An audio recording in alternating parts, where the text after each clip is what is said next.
Hello, everyone, and welcome to the Affinity podcast. So today we have Chandni, who is going to tell us a bit about her journey, about her progress so far.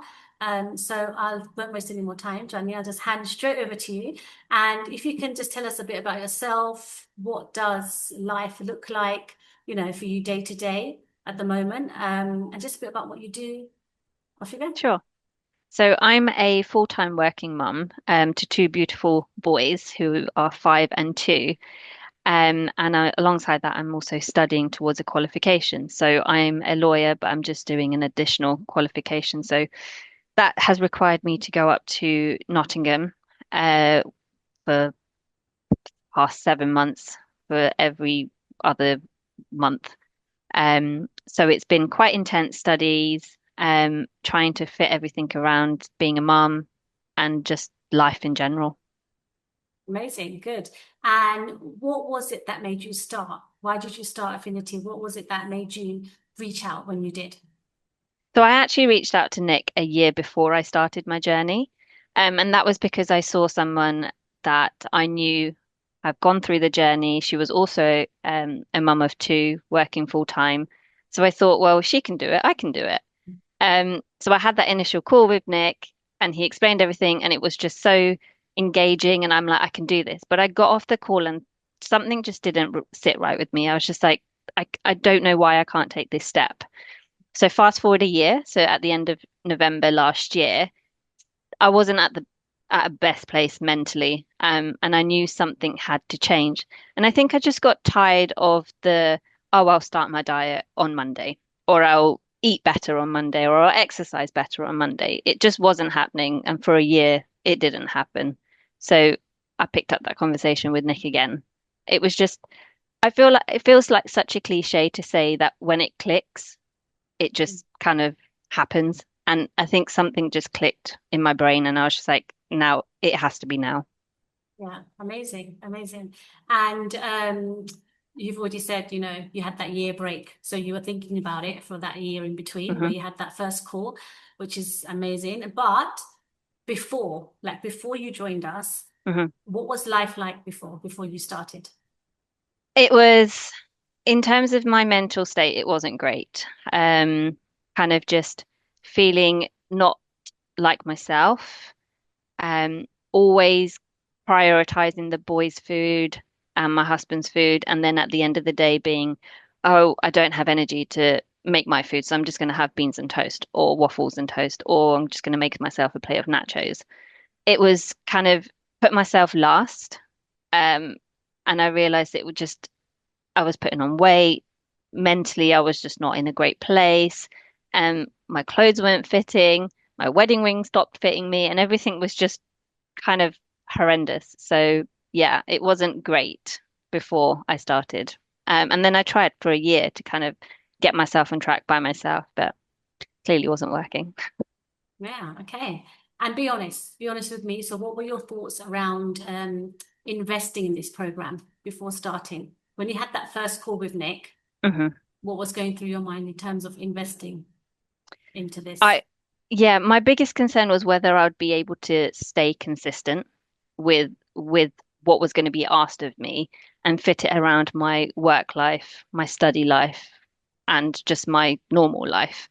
I was also worried it might be too restrictive in the sense that you have to stick to this recipe. You need to now go get these ingredients that I would never use otherwise. Follow this recipe. This is what you're going to eat. And whether all that information will be too much, too overwhelming for me to process. So that was my biggest concern before starting. Okay. And what about investment in terms of cost? Yeah, so it did seem quite a lot when I first heard Nick say it. Um, and maybe part of that a year ago when I first initially reached out to him, that was part of why I didn't join. But then having, I spend money, you spend lots of money on everything else. Takeouts. I had to buy so many new clothes to fit myself. Like all of that adds up. So then it was, I kind of convinced myself that this is for me and it's just not a short-term thing. It's not like, hey, I'm going to be on this program for 6 months. This is it. It's kind of, I want to change how I view food or how I look after myself. So it kind of felt it was an investment that had to be made. Great, nice. And what is it that made you decide in that second call you had with Nick? What was it that made you decide, right, I'm going to go for it now? Because nothing else I was doing on my own was working. And it was just, I needed someone there to, I don't like disappointing people. So I knew that if someone was like texting me saying, have you done this? Or not even like, have you done checking in, just how was your day? How did you eat? Etc. I know I would not want to disappoint that person. So having that accountability element to it was something that I kind of needed. And that helped me kind of make that step. Good, nice, amazing. And how do you feel about that decision that you made a year ago, 6 months ago? How do you feel about that decision now? Amazing. I Yeah, just can't believe I didn't do it sooner. But like I said, until it clicks, it wasn't going to work for me. So yeah, I'm just so glad I I took that step because I'm just so much more happier myself. People can see that I'm happier. And just mentally, it's kind of put me in a place where I'm just like, do you know what? I can look after myself. I can put myself first. I don't have to sacrifice myself for looking after my kids or my work life or my study life. It can all fit together as soon as you put your mind to it. yeah, definitely. And did you ever feel, or do you ever still feel, or feel that you don't have time for this? Yes, you do. And I think I'll be lying if I say I don't feel like that sometimes. But it's kind of, I've realized that it's the planning. As soon as you've planned it on that Sunday night or that Monday morning, you don't have to think about what I'm going to eat. So it kind of takes that element out of it, but it's just that sitting down and doing that plan initially, which then kind of saves that time. But yeah, sometimes I feel like I don't have time to go for my walk or I don't have time to do my exercise, but just working with you on those days where I've not been able to do the full workout, you've always said even 10 minutes of your core exercises or just a lunchtime walk. It's kind of, if you can't do the big thing, the little things still help. So you Yeah, can still find time. yeah, great, nice. And so how have you made all this stuff work around your schedule? Because you're busy, you're studying, you're working, you've got the kids. So how do you make it fit in into your day? I think yeah, it goes back to planning. So it's on a Sunday night, sit down and literally plan out the day. So from 6 till 9 in the morning, it's kids drop off. 9 till 5, it's work. 5 till 7, it's kids until bedtime. But in that, I would slot in stuff for myself. So I've done sometimes where I wake up at 5:30 to do my exercise in the morning, or if I can't, then I do it in the evening. But I think planning is the key, and I'm quite methodical like that, even in my kind of professional life and my study life. Everything's down to a T. I have planners for everything, study and life planner. And I feel like if you've got something like that where you can just plan, you find the time to do it, as Yeah, opposed to trying to do guesswork in the middle of the day, being like, when am I going to fit in my workout? When am I going to fit in my steps? yeah. And before this, before joining Affinity, before having a coach, had you tried doing any of this on your own before? Yes, Yeah. I did. Yeah. I tried kind of doing my own workouts in the morning, trying to go for like walks, um, eat healthier. But back then it was just eat healthy. Like you get these books about eating healthy, or you Mm. see these recipes, and I had to go out and get the ingredients, which I found quite overwhelming because I would never use those ingredients again.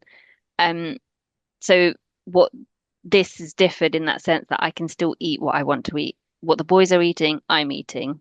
It's just portion control and the types of kind of veggies and foods that I'm eating. So yeah, I've tried all of this before, but it just never worked.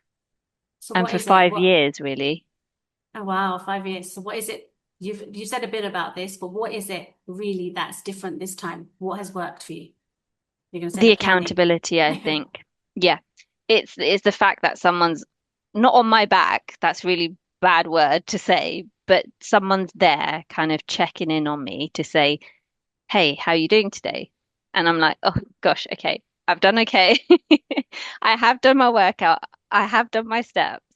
But it's that kind of accountability and that someone's with me on the journey, Yeah, whilst kind of having my parents or my husband around where who I can kind of talk to. They're not going to every day ask me how I've been. They're not going to check on me and see have I done my steps. They've got their own lives. So it's just having that someone else that's disconnected to my life in a certain way that I don't want to disappoint. Um, yeah. it really helps. And going back to that first phone call that you had with Nick the year before you Mm. joined, was there some doubt there or fear that, were you unsure that would this work for me? I wasn't sure. Again, it goes back to I wasn't kind of, I didn't know what would be asked from me, and whether I'll be able to stick to it because it was just, am I going to have time to Mm. do all of this, to fit everything in? And Nick explained that you're never going to have enough time. You're never going to be able to fit everything you want in. You're just going to have to plan and make it fit in if it's important. But yeah, I did have my doubts that I wouldn't be able to do it. And like I said, it was just a shift in my mind frame November last year that something had to change and Yeah. it just fit. How much time does it actually take you to plan your meals for the week? Like if you sit down on a Sunday, how much time does it actually take you to do that? Not long now that I've kind of got a template and I just rotate kind of the meals Yeah. every kind of 2, 3 weeks. I know what works for the family as well, what they like to eat. So I kind of do batch baking in that sense, batch making in that sense that everyone can eat the same type of food. So I'm not making different types. So I think at the beginning it was kind of a little bit more time it took to plan because it was just like having to think about what foods kind of work and etc. for me and the family. But then once you've kind of got those list of meals that work for everyone, it was just like slotting it in, really. Mm. Yes, amazing. Good. And can we just tell our viewers, our listeners, how much we are down now in kilos? Yes. So I've gone down 10 kgs, which is amazing, which is something I thought I'd never achieve. Yeah. So, and my wedding ring now fits, which was another biggest achievement for me. And I think I remember messaging you like kneeling in tears, thinking after 5 years, I finally managed to get it on. So, yeah, it's not only about the weight that's dropped, I think it's more about everything else that goes around it. Amazing. Amazing. And if there was someone listening to this right now Hmm. and they're sitting on the fence and they're thinking, oh God, I want to do that. I want to do what Johnny's just done. Hmm. Give me kind of 3 words you would say to them, to motivate them or inspire them, or maybe join a call with Nick or myself. What would be the 3 words of motivation that you would give to them right now? Hear Nick out and with a very open mind, would be the first thing. Um, and then take it away and really think about it because this is not kind of something that you just jump into. You've got to be in the right mindset to do it. So really think about it. But it's the best thing. It's the best decision you'll make. If you're in that stage where you're not sure what to do, you've tried different things, nothing's working, it is the best decision you'll make. Amazing, amazing. So thank you to Chandni for coming on a Progress So Far interview. And I think how many months are we in, Chandni? 6 months. 6 months. Yeah, just coming to Yeah, the end. So just coming amazing. to the end. Yeah. Well done. Right. So thank you and join us for the next one very soon. Thanks.